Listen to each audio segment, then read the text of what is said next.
Counselor Wong, Present. Counselor Gonzalez, Very present. Counselor Nolan should be here shortly. Counselor Lewis and Counselor Simpson are excused, and Council President Peterson. Here, thank you. We will play the safety video now for our in-person attendees. I'm Micah Reese, and I'm the Dive Safety Officer here at the Oregon Zoo, and safety is a big part of my job. Some of the things we consider here is diver safety. I'm out here at the Oregon Zoo, and you're at the Metro Regional Center. The council chamber is located on the 3rd floor of this building. In the event of fire or fire alarm, please exit through the door in the northeast corner of the room, go down the steps to the 2nd floor, and exit through the main entrance by the reception desk and gather in the courtyard outside the entrance. In the event of a medical or fire emergency, please call 911 and notify the security agent at the front desk. The nearest defibrillator is mounted on the steps leading from the reception desk down to Grand Avenue. Thank you. Great, thank you. We'll move on to public communications. I will now open public communications on non-agenda items. George, will you please describe to the audience our procedures for public communications on non-agenda items? If you are testifying in person, please sign up by filling out a blue card in the back of the room and bringing it up to me. If you are testifying on Zoom or by phone, please sign up by using the Raise Hand function in the Reactions tab or More menu, depending on your version of Zoom, or by dialing *9. When it is your turn to testify, I'll call on your name or phone number. For those on Zoom, click Accept to be promoted to a panelist. Your Zoom window will close briefly before you rejoin as a panelist. You can turn on your camera if you like. Testimony is limited to 3 minutes. The timer begins when you begin speaking. If you are testifying in person, there are timers located at the testimony table, on the wall, and on the digital screen. Please state your name for the record before testifying. You do not need to give your physical address. And Council President Peterson, we do have one person who has signed up to testify today, and that is Art Llewellyn. You can pick any of the tables over there.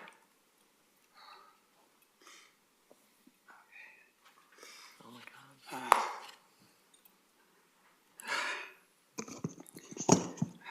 Thank you, Council. I don't want to make it a habit to be coming in on Thursday mornings regularly, but I do want to complete my testimony because in 3 minutes it's not enough time. Last week I was here and I showed copies and I asked those if you would read it. No, if you can get any assessment of it, the design theory, the concept, but I believe it is the makings of a Transportation Institute working white paper. It has that potential. So I don't come to represent me as much as an idea that if we could consider myself, I consider myself a peer among peers, I would expect more than a blank rejection. So, I live along a traffic corridor that is it's considered dangerous to cross the street. I believe that the Rose Quarter development potential along Broadway and Waterloo has that same potential to put people's lives at risk. Reckless endangerment to live there and need to cross the street and facing menacing traffic. That's how it is in an intersection I live nearby. I've had many near misses. I've seen accidents. My suggestion for that corridor is to install flashing red lights. It's an experiment to slow down these hordes of traffic that come to the stop and then blast off. And if the light's green ahead, go faster. Flashing red lights is my suggestion on the Lovejoy corridor. 9th, the 3-way intersection that the ramps, Broadway and Lovejoy ramp meet, and others along the corridor. Since that's where I live, I don't know if you got this in my handout last week. I'm going to submit it. It's a design for the Federal Post Office site redevelopment. And here the Landis & Landis, the construction company that's planning to build roads. I have one concern I want to pass along. They're building the Kearney and Lovejoy through streets from Northwest 9th to the Railroad Avenue. And under the Broadway ramp, On the east side, the sidewalk is located on the outside or the east side of the support columns, steel support columns.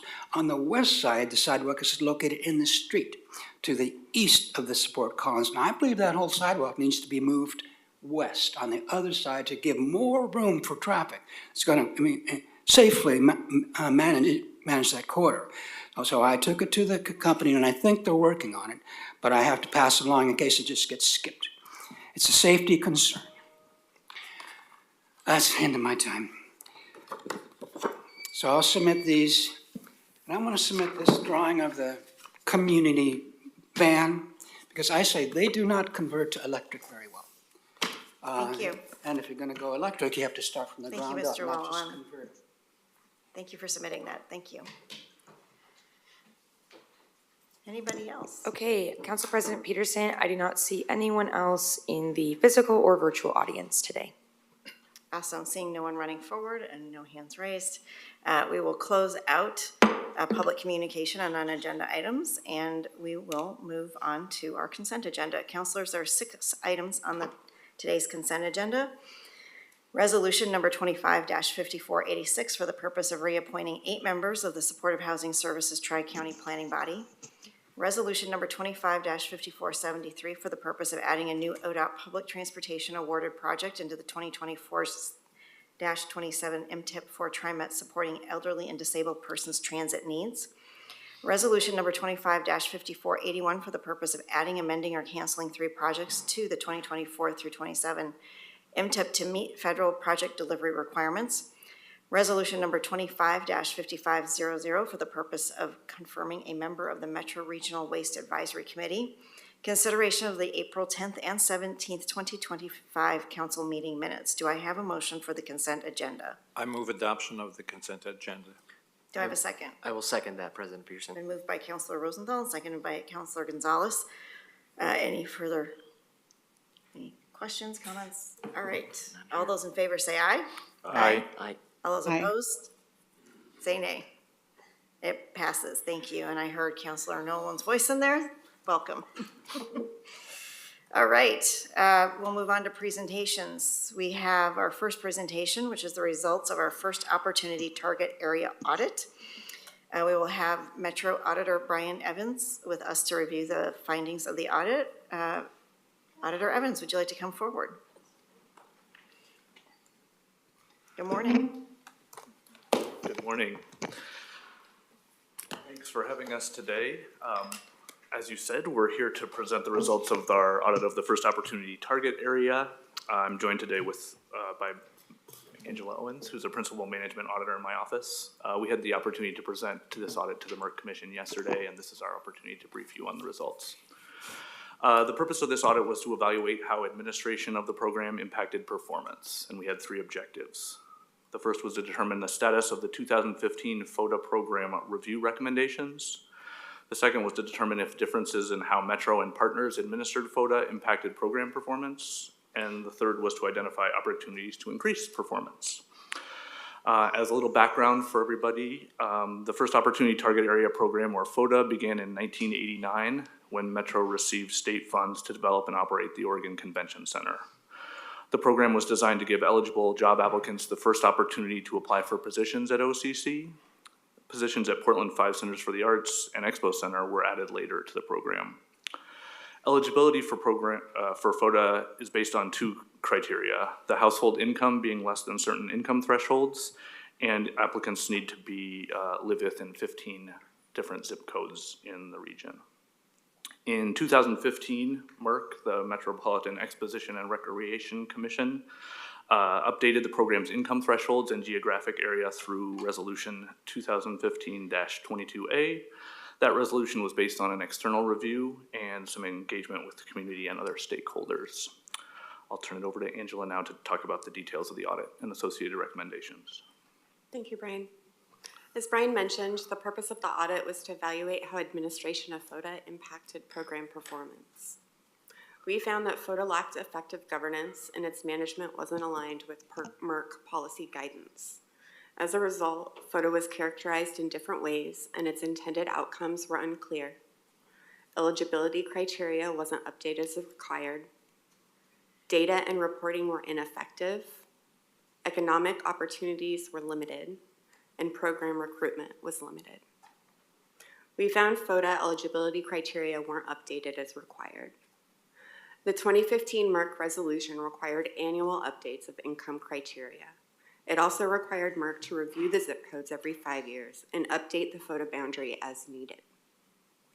The last review and update took place in 2015. Income criteria was based on the University of Washington Self-Sufficiency Index. The index was published every 3 to 4 years, which created a barrier to ensuring updates took place annually.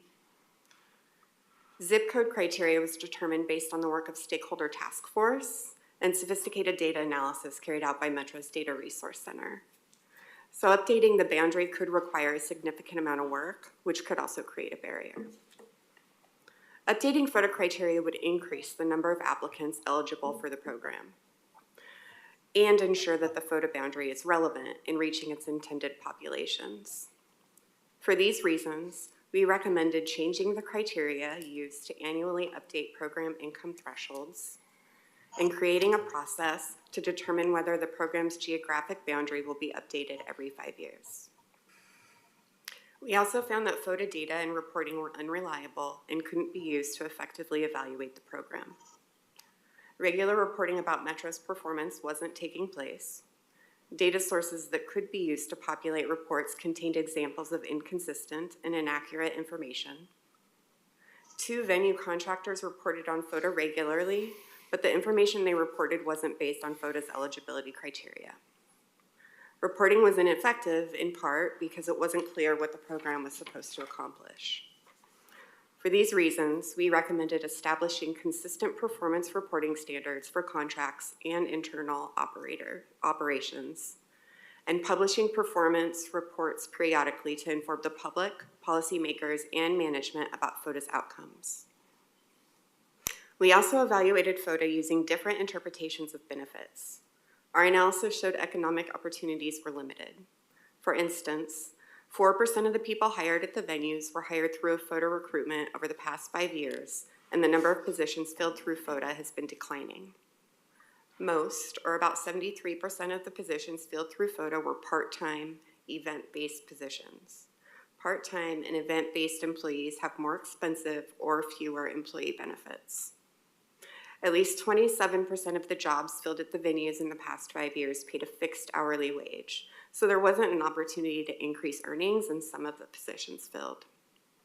For these reasons, we recommended that Metro update FOTA to align with potential changes to SPREDI or other workforce diversity goals and strategies. Lastly, weak relationships with community-based organizations limited program recruitment. Metro's engagement was limited to a weekly job opportunity email. When we reviewed the email list, we did find it contained some out-of-date information. Interviews with CBOs indicated additional efforts were needed for Metro to engage successfully. Examples of past practices included site visits and more clearly communicating the program's mission. As a result, we recommended strengthening relationships with community-based organizations to connect community members with job opportunities. And that's it for the results, and I'll hand it back to Brian. Thanks, Angela. That concludes our presentation. I want to thank the COO, General Manager of Visitor Venues, Human Resource Director, and DEI Program or Department Director and their teams for all the assistance during the audit. Also want to thank Angela and our Hatfield Fellow, Gabby Poshia, for their work on the audit, and we'd be happy to answer any questions that you have. Great, thank you. I think, why don't we move on to management response with Craig and then come back to questions if that's okay. So Craig Stroud, our General Manager of Visitor Venues. Yeah, good morning, Metro Council President, Councilors, Auditor Evans, and staff. Craig Stroud, and I serve as Metro's General Manager of Visitor Venues and oversee the MERC venues. I would like to thank Auditor Evans and his staff for the thoughtful review of the first opportunity target area, the program, as well as the recommendations for improving the program. In addition, they incorporated findings from the 2015 audit that are useful in this analysis as well. As communities across the nation experience backlash against social justice programs, it's more important than ever that Metro keeps its commitments and stands by its values, particularly those related to diversity, equity, and inclusion. That doesn't always look like bold moves and loud actions. Sometimes it just means doing what we said we would, following through and fulfilling commitments made. Management agrees with the audit recommendations. That's the foremost piece of information I want to convey. The responses to the 6 audit recommendations focus on stabilizing the photo program by fulfilling the requirements outlined in the MERC Commission Resolution 15-22A. Immediate actions include clarifying roles and responsibilities for the program across Metro departments, updating the income eligibility thresholds, improving data collection and reporting, and deepening relationships with the community-based organizations. We believe that reliable data will be critical for assessing program performance outcomes. Our timeline for stakeholder engagement, including engaging with policymakers about programmatic changes, is proposed after a program stabilization period of about 2 years. Assessing outcomes at that time will allow the public, policymakers, and management to use reliable data and program performance outcomes to identify where program changes are desired and needed. I'd happy to respond to specific questions or directions you may have, and I want to thank you for your time. And again, thank Auditor Evans for his report. Great, thank you. Counselors, any questions for Auditor Evans or for Craig? Counselor Nolan. Thanks, Madam President. My question is actually for the COO. Is she with us today? Yes, Marissa's here. Great, thank you. It's a complex operation that Metro is responsible for and lots of moving parts. But we've had several audits in my term on the council that have opened our eyes to periodic requirements that we have to deliver assessments, to update information. And I would like to know if you've noticed that as well, and if you have a plan to have your own team get ahead of that, so we're not counting on the auditor to point out to us that we were supposed to have updated information or reviewed a program or done something and we forgot. Yes, thank you for the question, Councilor Nolan, and the opportunity to respond. I think in this area, we have had a lot of transitions. We've had multiple GMs. I came into the organization at the beginning of the pandemic, where there was just a lot of upheaval. And I don't share that as an excuse, but just as I think in reflecting on this audit, one of the questions that I always ask is, why didn't I know about this? Or why wasn't I tracking this? And I think, you don't know what you don't know. It's the unknown unknowns. And so one of the things that I've tasked my team with this year, and that I'll be chatting with you all about a reorg in our office, is to routinize some of these things, to create more formal structures. The first couple of years that we were at Metro, that I was at Metro, a lot of what we were doing was reacting to new, unprecedented things. It's taken some time to bring some order back and really understand what the regular rhythms here are. I think I have a good sense of what those are now, and so our reorg will reflect the needs that I see that we have. But one of those is just more structure, a little more formality around policies, updates, deadlines, commitments that we've made, and having a system to track those. So I appreciate the question and the opportunity to share. Thank you. Councilor Rosenthal. Thank you, Madam Chair. I appreciate the audit uncovering something that appears to have fallen through some cracks. There's a lot of cracks, as you know, and sometimes, and certainly the pandemic created a whole bunch of other cracks. I guess my question is more, though, has the program been used, and is there a particular time when we saw a drop-off in use? In other words, have there been people that have gone through the program for the first opportunity?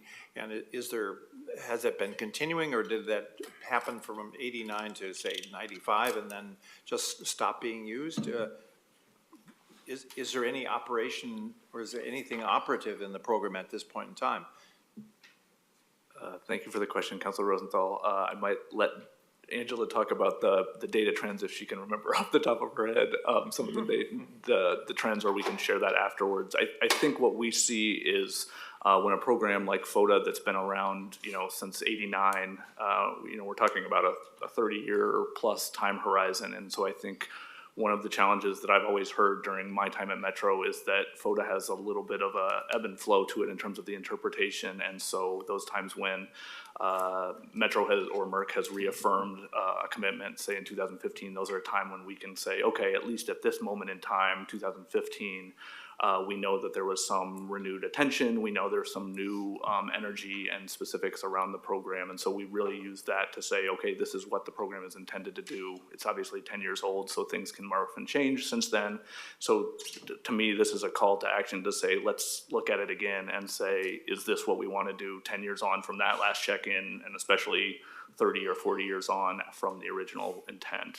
So I think that's a place where any sort of future planning or updates to existing plans that have been adopted, like the strategic plan to advance racial equity, are a good moment to kind of look holistically at some of these programs that have a long history but could be renewed through the new lens that the current world we live in.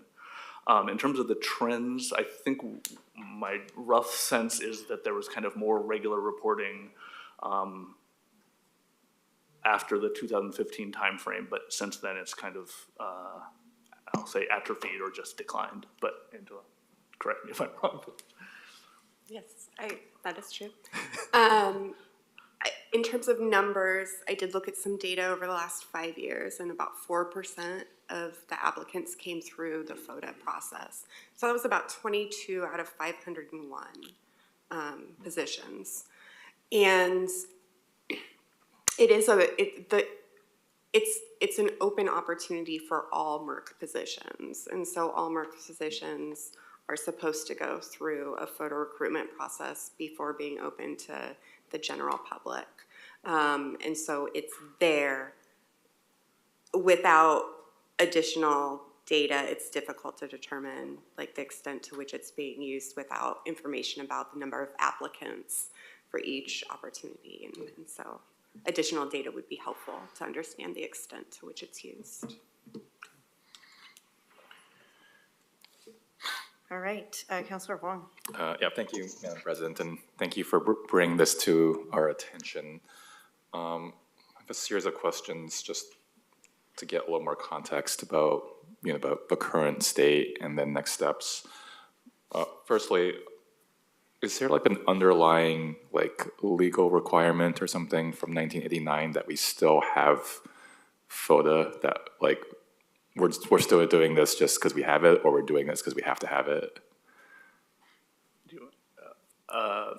Thanks for the question, Councilor Wong. I think you're kind of at the biggest challenge probably from both the audit side and the management side in trying to address FODA. So for us on the audit side, the criteria for us, what should be, goes back to 1989, but I know that Angela had to research a lot of legislative history, both at the state level, I think, and local level, to kind of figure out what the intent was, and then things change over time.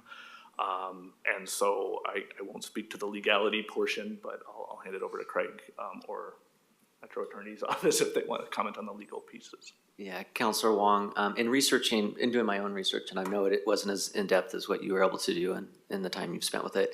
There's a report from 2015 that was published, and lots of folks were involved in its creation, including, I'm sure, legal minds, that requirement ended once the program was established, and that's no longer a legal requirement from the state. And then the program has gone through various iterations over time with expansion of different types of activity, expansion of the venues participating. So we do not believe that there's a legal requirement. Now it's a policy question. And we believe that, again, stabilizing the program, collecting the data so we have actionable, real data, and then coming back is the appropriate way to determine how to best fulfill the spirit of this commitment that has been made 35 years ago.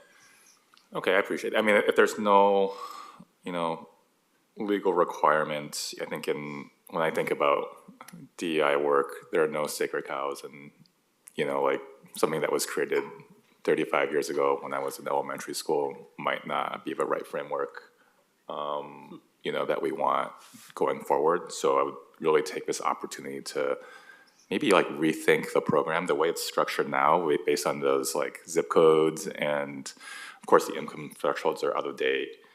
I think it just needs a total revamp. And one of the lines that struck me in the audit was, this is not a program, it's a step in the HR process.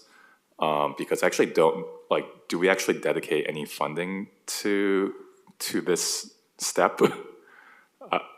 I don't believe we do, right? And I think that, I don't know if I can answer that question. Let me try to answer your question, Mike, and then you can clarify.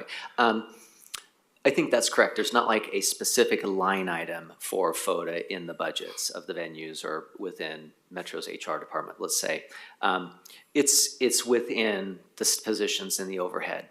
One of the things that I've observed relatively new to the role and being awakened to some history that I didn't know existed and commitments that I didn't realize existed at the level that they do. FODA arguably worked better in the olden days when Merck was a really separate, controlled entity, right? There was a relationship with Metro, but they had their own governance body, their own HR department, and so they were running it at a programmatic level. I was not at the venues, I was at the zoo, but I remember being and seeing part of that. And then over time, as Merck has come into Metro more fully in the consolidation of HR and all of that, it fell through a crack, right? And so now is the moment for us to commitment made. Okay, then we need to deliver on that. And part of delivering is raising these policy questions so that community and governance bodies can weigh in on the future. Thank you. That's great context. So it's not a specific budget item that we have, and to me right now it doesn't seem like a program. I think the recommendation to partner with CBOs is spot on, but that cost that will take resources to really make that come to life. So if I were kind of rethinking this model, I think the intent is correct and that we should be doing this type of work, but I think we should actually take some time to rethink the program and actually create a budget for it, and really kind of breathe life into this in the 21st century kind of thing. And we have an opportunity to do that. I think I would really like to see kind of a proposal, and maybe a line item in maybe next fiscal year's budget for after we create what a 21st century program or model would look like, and really work closely with our DEI team, and we're going to be updating Spiretti. Let's all use all those processes to update this so that it works for modern times and is properly resourced.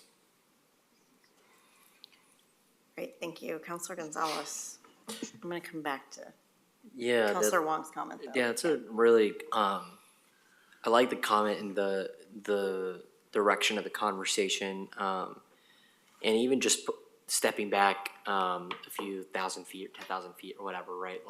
When I think about the narrative of FODA, the history of FODA, just from a more narrative perspective rather than steps in program and policy,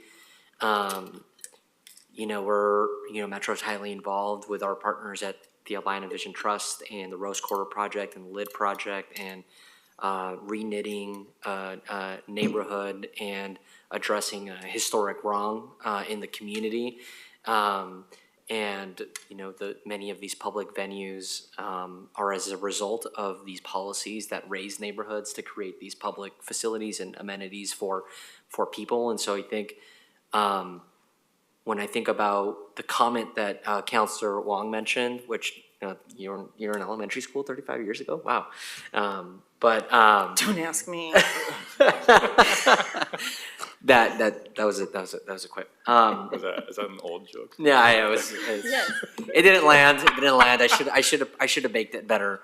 But I guess it's like, is FODA a 20th century response to how public governments can engage communities?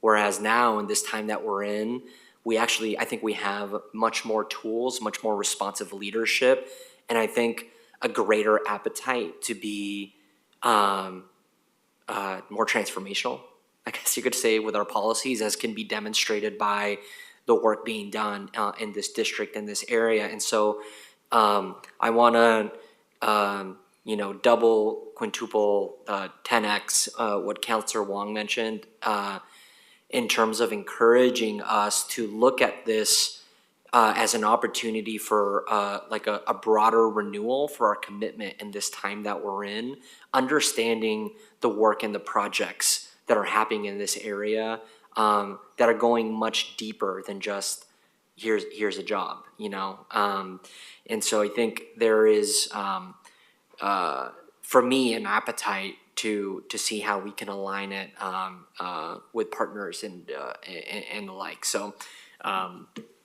yes, to what Councilor Wong mentioned, and when I think about, how can Metro continue to be a good partner, not only now but in the next 5 to 10 years, as we oversee, or as the state and as the community oversees a broad, comprehensive redevelopment of this neighborhood, this district.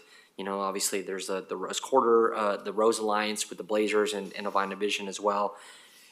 I think there's a really special opportunity that can supercharge our goals, and I encourage us to find that and to lean into that. And I know that you've been very involved, Craig, in those things. So as one of the counselors, I think that there's an appetite for that, and here is a partner with you to dream big, to do big, and deliver big. Thank you. I guess I'm just looking to next steps, because this gets murky. Because there's actually Merck in between it. You got it. Everyone's a comedian today. Everybody's a comedian today. If this is actually, from, if I'm hearing correctly, a Merck responsibility, and tied that with venues, and obviously we have this really strange relationship. I want to be clear about what our role is as Metro Council in working with Merck, or actually providing Merck guidance in how to move forward on this. Because I think we've got some really great ideas, but I want to be clear that this is not Merck's alone, but it actually sits within their function right now. And how we move forward, I guess, is my question. And we're not going to have the answer today fully thought out, but I just wanted to put that out there, like that we need to bring this back with a next steps strategy of how to have this conversation with Merck and actually get some direction and policy direction on where we want to take this over the next year to look at the reform of it. So I'll just ask you to bring that back and help me figure out how to think through those next steps. Thank you for that. That's helpful direction, actually. I came prepared to, go to the 6 specific recommendations because we've got a plan and we've got a timeline, and we're, but you're asking much higher level strategic questions around how does this plan fit? How does it, what do we want to invest? And then we have the Merck conversation. So if you afford me a little bit of time to go and have those conversations and start to structure some ideas, sounds like a lot of communication would be needed, and some brainstorming, and we can identify a path that we can bring back. That'd be awesome. Thank you. Yeah, because I definitely hear we're wanting to relook at it, but it's not just ours, it's also the responsibility of Merck. So, all right. Any last comments? Oh, I'm sorry. Counselor Rosenthal, you always sneak in while I'm summing up. Well, you actually asked the question I was going to ask, and sort of what's the next step, or when are we going to hear back from you?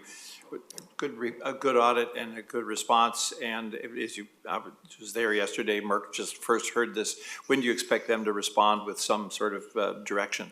I mean, what kind of time frame are we talking about? Yeah, well, again, on that spectrum of response, very tactical, I've got that, right? Go implement the program, like refresh the program as it is. We're at the other end of the spectrum, which is let's look at this in a broader context and Spready and what's happening with development. So I need to convey that back to Merck, that there's an appetite from council to look at it through that lens, see their response, and then begin conversations to bring those thoughts together. Hard to project what the timeline looks like for that more policy strategic. The tactical, I can give you that, but it sounds like I'm going to be doing both. We're going to implement tactical as we have this strategic conversation. And so I think we're months away from that, I would think. Okay. You've got a summary, we're months away from that. As you know, there's a bunch of other things going on in terms of reorganization and so forth, so that they have a bunch on their plate. Yeah, I would say the venue systems right now are under stress. Thank you. Council President, could I ask a clarifying question? So we do have, as Craig said, like this tactical response that we plan that's part of our formal response to the auditor. I guess I want to call the question, do you want us to continue on that path and at the same time set up a process for this broader conversation, or would you like us to pause that tactical work to refresh the current while we reevaluate with you and with Merck the future of the program, or bringing it into this millennium? I'm going to look to Counselor Huang. What are the tactical 6 steps? I don't think we actually received that information. First tactical step would be establishing new income thresholds. So they're stale by 10 years. There's a process through the University of Washington issues a self-sufficiency index every 3 to 4 years. Challenge, obviously, with annual updates is that index does not get updated annually. So we have to find a way in the off years to update the income thresholds to live by the spirit of an annual update. But there was one published last year, so we can immediately do that. Arguably, that immediately opens the funnel wider because more individuals are going to qualify under the income thresholds. We know we've got the 15 zip codes, so income eligibility. Second would be us looking internally on our processes for recruitment and the process of interviewing and job offers, where we're capturing the data at all those steps so we can see how the program is performing at the recruitment level. And then there's the final 2 pieces would be connecting with our partners, ensuring they have shared understanding and that their data collection and models match ours, so we have consistent reporting. And third would be outreach to the community-based organizations, because they would be key. Historically, they've been key, and they will be key to us having workforce development pipeline for these roles. What I would suggest is that there's a short-term need to get all of that in alignment, and then there's a longer-term need to reform the program. Thank you.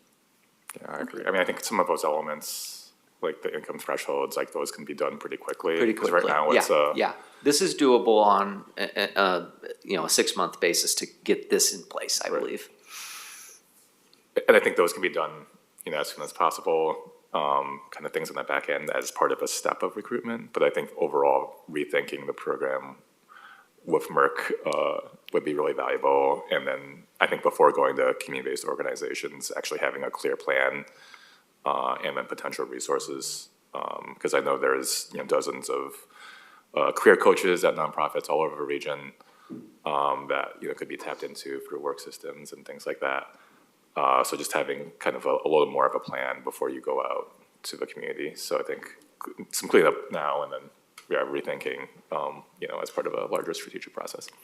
Okay, thank you. Yes, thanks for that clarification. All right, any final comments? No, thank you. I Okay. appreciate the conversation. All right, thank you. Thank you both. All right, we will move on to our next presentation, which is the opportunity for council to hear the feedback Metro received during engagement with regional partners about the proposed budget for Waste Prevention and Environmental Services fiscal year 2025 through 26 budget engagement. In addition to discussing fees with the Regional Waste Advisory Committee, Metro's staff held budget forums for industry, community, and jurisdictional partners and elected officials. And I know that Councilor Nolan has been working on this very closely and would like to make some initial remarks. Madam President, thanks. Mostly I want to acknowledge the work that the Regional Waste Advisory Committee has done over the last 2 months, specifically looking at the budget and the fees, and the receptive way that the WPES team, starting with Marta McGuire, have interacted with the RWAC. It's a complex issue, as we all know. Every year that I've been on the council, the discussion about fee recommendations and fee approvals has been complex and a bit contentious. The WPES team has really responded well and is looking at not only making adjustments in the coming fiscal year, but also setting up a process to implement scrutiny on those costs and the fees as they impact consumers and businesses. So just a thank you to the team for doing all that work, and Marta will present the mechanism and the recommendations from the RWAC. Great, thank you. Marta, thank Yeah. you. Good morning. Good morning, President Peterson, councilors. Thank you, Councilor Nolan. Again, my name is Marta McGuire, and I'm Metro's Waste Prevention and Environmental Services Department Director. We appreciate the opportunity to engage with you. I also just want to acknowledge and appreciate Councilor Nolan's leadership on the Regional Waste Advisory Committee, as well as Councilor Lewis that serves on the vice chair, as in the vice chair role. So today we want to present the input that we received through the engagements, both through the Regional Waste Advisory Committee, as well as through the budget forum that we held. And then we also have updated fees to share with you. Next slide. Councilor Nolan mentioned the discussions that the Regional Waste Advisory Committee has been having over the last several months. As an advisory body to Metro Council, they are tasked with providing input on the budget and fees, and we did that over the course of 3 meetings from February through April, and we went through a series of discussions that both provided background on the solid waste fee policy, as well as our existing year budget, and then walking through the proposed budget and fees. Their input was collected into a formal advisory report that was included in the packet that you have before you today. And I want to walk through the key themes that we heard. Next slide. The committee was asked to weigh in on 3 key areas of input where they found strong alignment with regional priorities, areas requiring adjustment, and areas of concern and potential misalignment. Next slide. In terms of alignment with regional outcomes, the committee expressed broad support for continued investment in our core service program areas such as household hazardous waste, cleanup of dumped garbage, and community education programs. There was also support for investment in the system facilities plan, phasing and investments, and strong support for the Reuse Impact Fund and investments in waste prevention and building the reuse infrastructure in the region. Lastly, the committee expressed support for future consideration of a fee structure model that balances affordability with the long-term investments provided in the system facilities plan, and looking at a fee model that sets a threshold for fee increases over time. Next slide. In terms of areas of adjustment, the committee expressed questions on the scale and timing of the proposed staffing for the system facilities plan and asked if that could be phased in over time or utilize existing staff. The committee also expressed interest in Metro exploring cost management strategies, including scaling back some of our services. Areas that were mentioned were Metro Paint and household hazardous waste. Lastly, the committee expressed desire for greater transparency in fee structures, including how fee increases are calculated and how Metro compares to other regional jurisdictions. Next slide. Areas of concern or misalignment expressed by the committee included concerns around geographic equity, particularly access to service and how fees were distributed or are distributed. There was also feedback on the solid waste fee increase with concerns about potential impacts to smaller haulers or business generators and potential increases to illegal dumping. There were questions about tonnage assumptions, including the potential revenue impact as we look at potential tonnage declines in the future. And there was concern around the level of reuse investment may decline with the sunsetting of the Innovation and Investment Grant Program. Next slide. As a part of our broader engagement efforts, WPEZ hosted a virtual budget forum to hear from our partners. So that included local jurisdictions, community organizations, and industry representatives. Next slide. The forum provided space for participants to ask questions and offer input into the department priorities, progress, and strategic investments. Invitations were sent to all the elected officials in the region along with community and industry representatives. Next slide. The forum focused on a listening session and ensuring participants had the information that they needed to bring back both to their communities and inform your decision-making on the budget process, and the feedback fell into 4 main areas that are listed here. Participants requested more detail about the Metro Central Services budget, staffing levels, internal service charges, and how costs are allocated across Metro. The second area focused on staffing levels and potential alternatives. Similar to the Regional Waste Advisory Committee input, are there opportunities to look at scaling back programs or evaluating staffing for programs like RID, youth education, and household hazardous waste? In terms of long-term system planning, participants sought a clearer understanding of the multi-year funding approach for the Regional System Facilities Plan and how these costs will impact the regional system fee over time. And lastly, with local governments, there was a strong call for more direct engagement between Metro and local government partners to better understand the local impacts of proposed changes. I will now turn it over to Patrick to provide an update on fees. Next slide, please. Thank you. Thank you, Marta. Good morning, President Peterson. Good morning, Metro councilors. For the record, my name is Patrick Dennis. I use he, him pronouns, and I am the WPEZ Finance Manager. Next slide, please. This was the first year that we formally split the regional system fee and the solid waste fee into 2 separate models. Historically, these rates were modeled together due to their interconnected nature.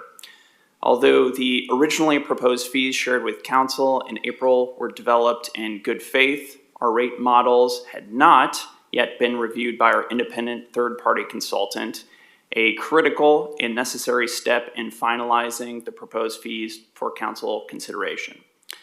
We want to extend an apology to the Metro Council, our partners, and associated stakeholders for not accurately characterizing that the originally proposed fees presented in April had not yet undergone the rate model review. We will be more explicit moving forward. The independent review of the models that concluded last week was performed by FCS Group. Metro has worked with FCS Group in prior fiscal years, including last fiscal year, and they were able to identify areas for improvement and consistency in my overly conservative approach, helping guide final adjustments to the rate models that follow industry best practices. Ultimately, the updated proposed fees that you will see today are lower than the originally proposed fees that we previously presented during WPEZ's budget presentation. And finally, I would like to inform the Council that WPEZ will issue an RFP this summer to engage a consultant to build a new, simpler, more streamlined single model that maintains a clear separation between the regional system fee and solid waste fee programs. Next slide, please. For the regional system fee, the first line in the table shows the originally proposed fee, and the second line shows the updated proposed fee after the independent third-party consultant review of the regional system fee model.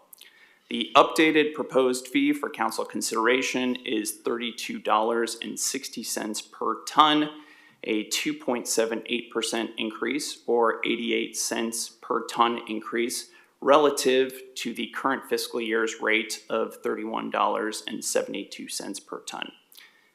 This updated proposed fee includes all of the budget modifications that Marta mentioned earlier for the system facility plan implementation. Additionally, WPES commits to underspend the regional system fee-related programs by 10%, and Marta will speak to the considerations about the 10% underspend in the following slide. Next slide, please. To respond to the council conversations around our budget and concerns around sensitivities of fees, as well as the feedback that we heard throughout our budget engagement, the updated regional system fee, as Patrick mentioned, assumes a 10% departmental underspend. This approach really gives us the flexibility to identify savings throughout the year through intentional planning and resource management. Any major program shifts would be brought to council for discussion. We're already in the process of evaluating existing programs to look for opportunities for cost savings as well as realigning resources. At the same time, we're reviewing our organizational structure informed by the span of control audit and the evolving departmental needs. Together, these efforts are about building a more responsive and efficient department to meet the region's evolving needs. Next slide, please.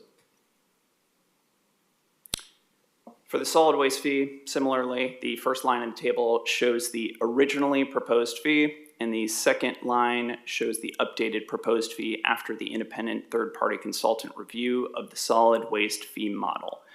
The updated proposed fee for council consideration is $112.19 per ton, a 7.49% increase, or $7.82 per ton increase, relative to the current fiscal year's rate of $104.37 per ton. This updated proposed fee follows Metro's financial policy to charge cost of service, aligns with industry best practices for modeling rates, and maintains the minimum 45-day operating reserve. Marta will speak to the considerations related to the solid waste fee programs in the following slide. Next slide, please. Similarly, for our operations in the coming year, we will conduct assessments across programs to look at service levels and operational practices to identify opportunities for efficiencies and cost savings. As you know, to ensure we're getting the best value for public dollars, we routinely solicit competitive bids for multiple providers for services at our transfer stations. And I also want to note, in alignment with the department and council goals, we do prioritize positions that offer good wages and benefits, which these fees help contribute to, and have moved away from contracted labor. So with that, there is one more slide. And finally, here's a summary of the updated proposed fees for council consideration after the finalization of the models. As noted on the slide, the top section of fees are exclusively charged at the Metro transfer stations for their customers. The updated staffed scale house fee is proposed at $28 per transaction. The updated automated scale house fee is proposed at $7.85 per transaction. The updated minimum load charge is proposed at $47 per transaction, up to 240 pounds per load. And as we saw in the prior slides, the updated solid waste fee is proposed at $112.19 per ton, and the updated regional system fee is proposed at $32.60 per ton. Thank you, councilors. This concludes the presentation, and we're happy to answer any questions that you have. Thank you. Councilors, any questions? I just want to say thank you for finally putting the current number in the final slide, because that was going to be my question. If we could put that always on the slides, that would be helpful, so I'm not having to do math in real time to just understand the current rate. And 7.4% doesn't make a whole lot of sense until I see it anyway in the current. So I appreciate that. Councilor Gonzalez. Thanks, President Peterson. I want to express my appreciation to Councilor Nolan, Councilor Lewis, and to RWAC, and to the team for the presentation today, because I think what we're seeing is good governance in action, which includes transparency. It includes reflecting our models to the expectations of our stakeholders and our partners, and then also making budget and budget decisions that are anchored in our values, but also recognize the times that we're in. And so I feel, I guess importantly, what I feel is heard from some of the feedback that I've provided the last few months, and in seeing a scenario that is more rooted in the reality of some trade-offs that we are making to deliver as much value as possible to the system. And I think I look forward to continued conversations, but I think about the amount of feedback that, again, I've said this in previous meetings, but received in my district from leaders in my district. And we're in an environment where, like the region is paying these fees, and there's this urgent desire for communities in this region to have a level of service that feels comparable. And so we're finding a way to balance the need to deliver facilities, to deliver services, while also being really mindful about cost.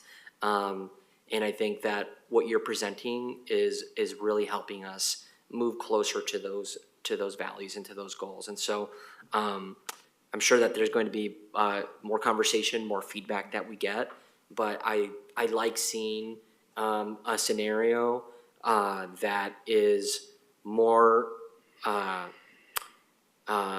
cautious about the amount of costs that we are putting on ratepayers. And if there is even more feedback that our partners are going to give us, I'm willing and ready to hear that. But I wanted to start there and acknowledge that. And Patrick, I know that you talked about wanting to offer an apology. To me, I'll say I don't feel like I need that. I appreciate the transparency, front-footedness, and I think we're building the culture of utility rate making that President Peterson has championed, and she joined the council, and I joined with her at the same time. So I'm feeling, despite the way the presentation opened, generally positive, and hoping that we can continue to have really hard conversations about what those trade-offs are, especially as cost of living continues to be such an important topic for everyone. Thank you. Thank you. Thank you. Councilor Wong. Thank you, Madam President, and thank you to all our partners and the staff for putting this together, and all the leadership from my colleagues in council. I have two questions. First, I'm not really clear on how the 10% Sorry. But a 10% underspend works. Is that you're collecting a certain amount of revenue and then spending 10% less than that? Is that how I should be thinking about it? No. Okay. Do you want to answer it?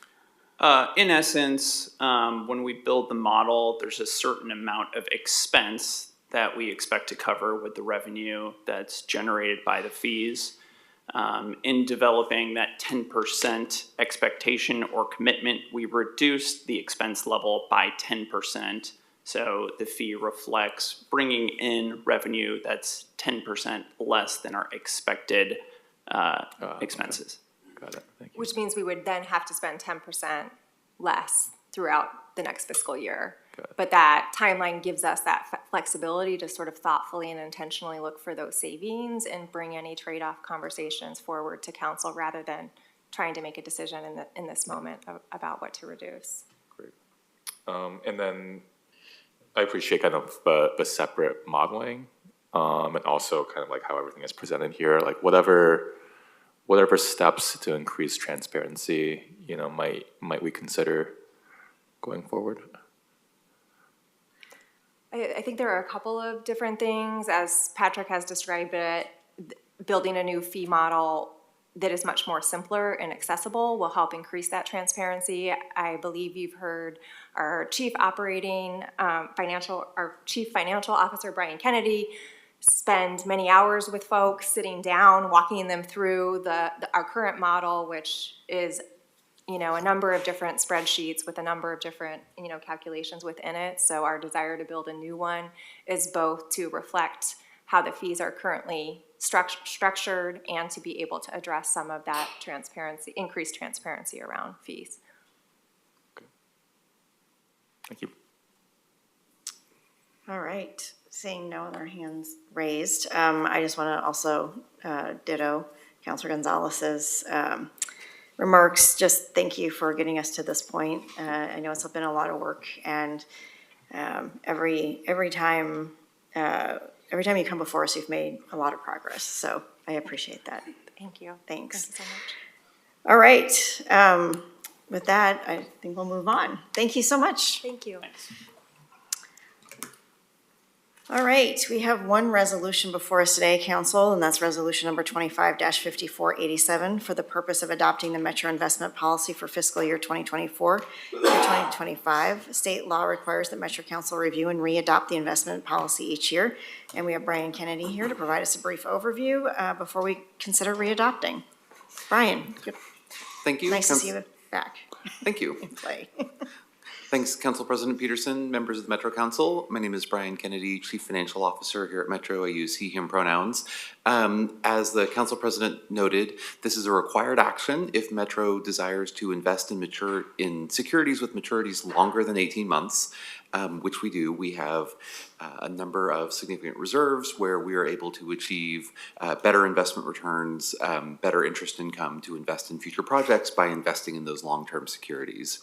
So Resolution 25-5487 readopts the investment policy for this year, annual action that's required. There's only one change in the policy. There's a little bit of reorganization. And then in the terms of prohibited investments, we previously referenced a specific list of fossil fuel investments, the Carbon Underground 200 list. That list is now moved to be proprietary, and rather than spend the money to buy access to the list, we replaced it with a general prohibition on investing in fossil fuel firms. And our external investment advisor is well aware of what those firms are, and this is a more cost-effective way to deliver that existing prohibition in our investment policy. So otherwise, there are no substantive changes to the policy, and I am happy to answer any questions. Any questions for Brian?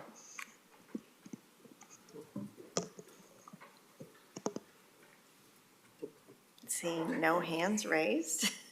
Thank you, much appreciated. I would call for a motion then on resolution number 25-5487. I will move adoption of resolution 25. 25-5487. Thank you, thank you. Is there a second? Second. Thank you, Counselor Nolan. Is there any further discussion, counselors? None that I have. All right, with that, Georgia, will you please call the roll? Counselor Nolan. Yes. Counselor Rosenthal. Yes. Counselor Wong. Yes. Counselor Gonzalez. Aye. Council President Peterson. Aye, the motion passes. Did we get Counselor Nolan? I'm sorry. Okay, thumbs up, okay.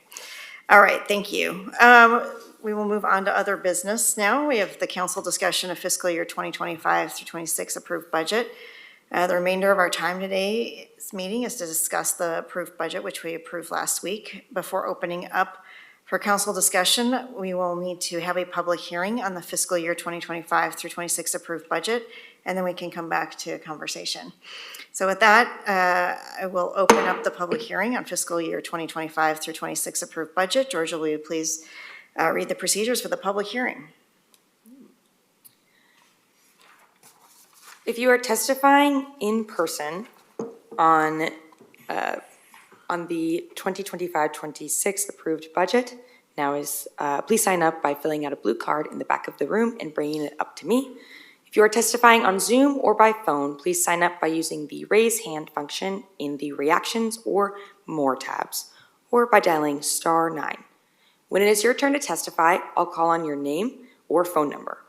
For those on Zoom, click accept to be promoted to a panelist. Your Zoom window will close for a brief moment before you rejoin as a panelist. You can turn on your camera if you'd like. Testimony is limited to 3 minutes. I'll manage a timer to go off at the 3-minute mark. The timer begins when you begin speaking. Please state your name for the record before testifying. You do not need to give your physical address. And Council President Peterson, I've not received any blue cards for this agenda item. I'm not seeing anyone in the audience with raised hands. Okay, we'll take a second, just in case somebody wants to raise their hand. All right, seeing no one running forward and no hands raised, I will close the public hearing, and we now have some time set aside for discussion, as council may want to have regarding approved budget. To start us off, I will ask our Chief Operating Officer, Marisa Madrigal, for any updates from the COO's office. Thank you, President Peterson. We have Brian Kennedy here and some other folks available if you have any questions about the process. But just as a reminder, next Tuesday, we'll be hearing the last of the department presentations in the third and final extended budget work session. Those three final department presentations are Metro Central Services, which includes several different departments: Human Resources, Capital Asset Management, Central Communications, Finance and Regulatory Services, Diversity, Equity, Inclusion, and Information Technology, the Office of Metro Attorney, and then the Council Office, which includes your office, the Council Office, but also the Office of the COO and Government Affairs and Policy Development.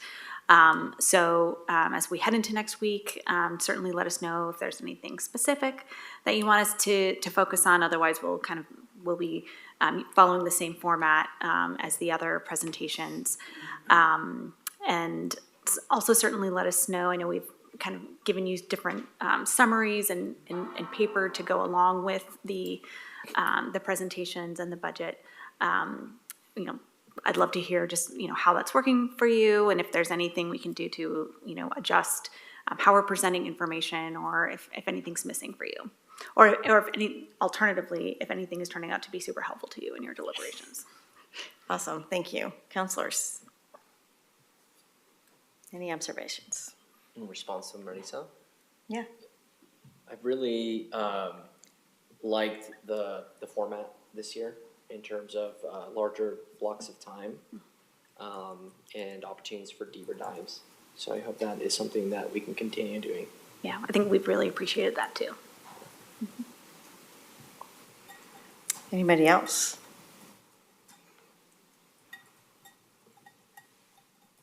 I'll just say I appreciate the more in-depth conversations that we're having, and moving through at this pace seems right. Yeah. So, great. Anything else? Counselor Nolan? I think I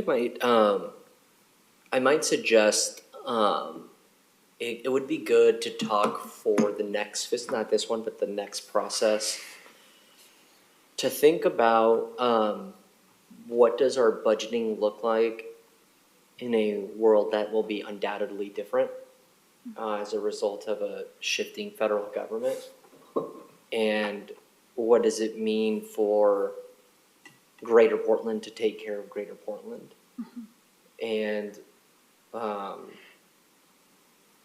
the trade-offs that we might make, not in budgeting but in policy, to support a strong and resilient economic base and populace and all of those things. And so not that we don't think about that, but I would like to add a greater emphasis to that, to just think about the levers that the council has, not only in budgeting and spending, but in program and policy.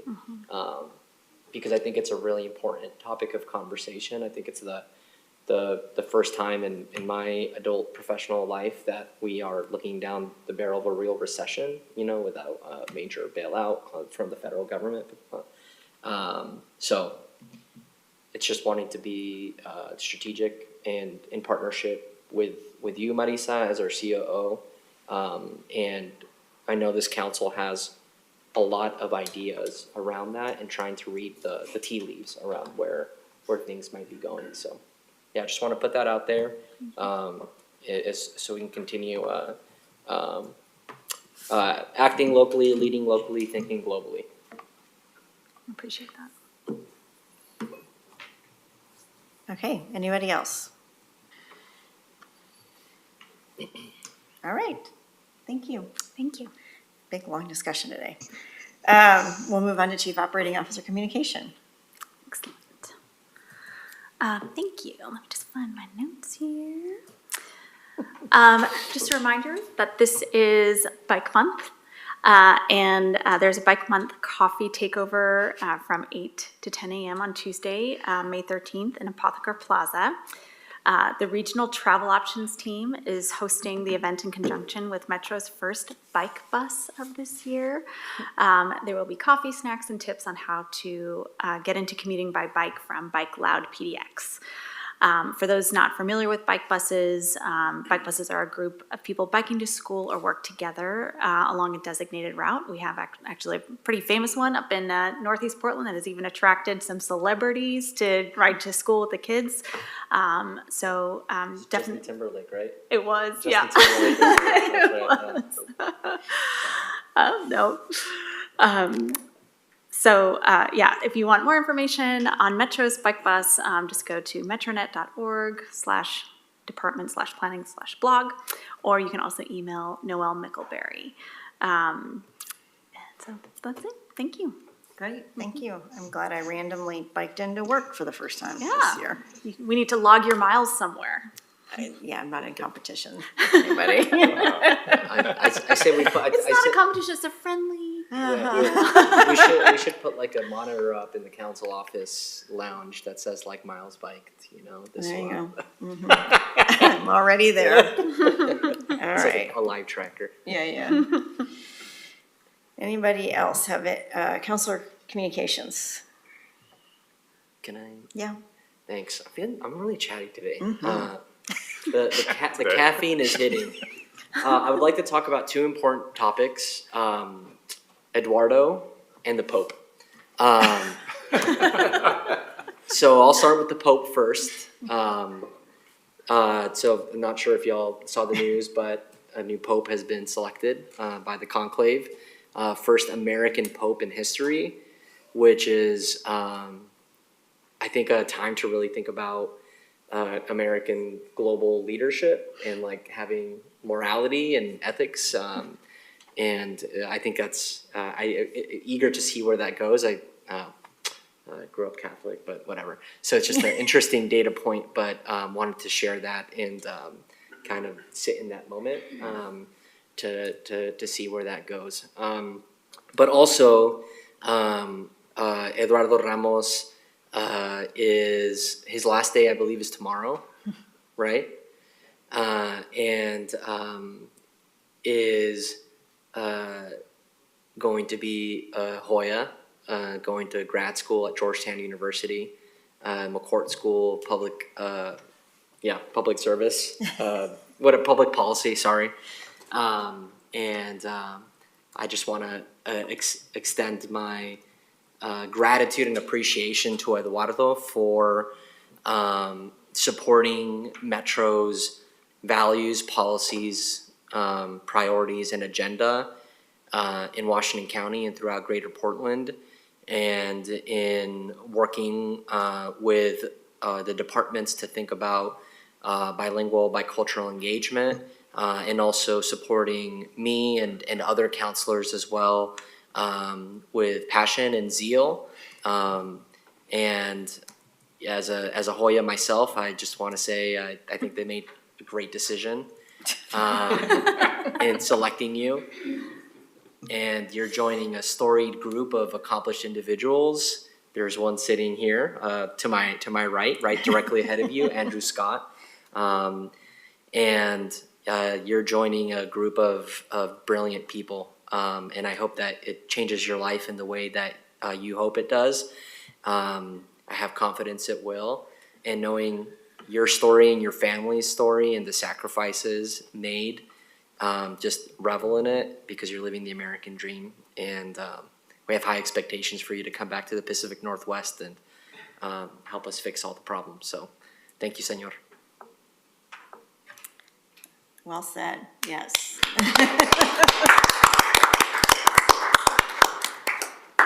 Counselors, any other observations? All right. Yeah, I just want to echo my appreciations for Eduardo. You've been such a steady presence for the council office, and we're going to miss your excitement and leadership. And also, our futsal team, the Metroids, won't be looking for a new coach, but thank you for pulling this all together. Let's see. The other council update was just, I just wanted to wish everyone here a great AAPI Heritage Month. There's a lot of exciting events coming up throughout the month. Yeah, they're on various calendars. I did want to highlight that on May 29th from 4 to 6, there'll be a documentary, Come Together Home, about the history of Block 14 at Lone Fir. So that screening with film director Ivy Lynn and a panel discussion will be happening. And I was also really heartened to see that in the chair's budget at Multnomah County, they also set aside resources to support the Lone Fir Memorial as well. So a lot of exciting events happening this month, and yeah, please reach out with any questions or inquiries. Thanks. Great. Councilor Rosenthal. Thank you, Madam Chair. Well, first of all, I just have to comment, it's Bike Month. I live in an area where biking is both beautiful and extremely dangerous. There's no shoulders, the cars go fast, and there's hills all over the place. So my wishful thinking would be someday we can have bike pathways out in the area near me, which is also Councilor Lewis's district as well. That said, I want to say a few words. There's a lot I could say, and there's probably more that I could thank Eduardo for than I can probably have the time for here, but I want to thank him for all of his assistance, particularly with Tiger, where he worked at one point. But I want to thank him for his fig tree. I want to thank him for keeping my social media posts up and for always taking photographs. He's an inveterate photographer, and he'll take pictures of everybody doing everything, and I think it's wonderful. I think I'm excited for him. I think, it's too bad it's Georgetown, but just my prejudice. Well, no. There, sir. Objection. No. I think Georgetown is a great school, and I think you're going to find it's going to be interesting to be in Washington, D.C. I think it's a great opportunity. I'm very excited for you, and all the best. And I have asked you to just give us a note from time to time as to what life is like in DC right now. This is a very interesting and challenging times. Awesome, thank you. Eduardo, thank you for all of the time that you have spent here at Metro and for keeping us motivated. And you always seem to have the most optimistic viewpoint, which I must say I much appreciate. And we will miss that, but you are going to, as Councilor Gonzalez said, I think stretch your wings. And we can't wait to see where you fly off to next. So thank you so much. All right. Anything else to share? Councilor Rosenthal? Oh, no, I just forgot to take my hand down. Okay, I just want to say I saw it. With that, if there's no other business, we are adjourned, and our next regularly scheduled meeting is Tuesday, May 13th, 2025 at 10:30 a.m. See you there. Thanks.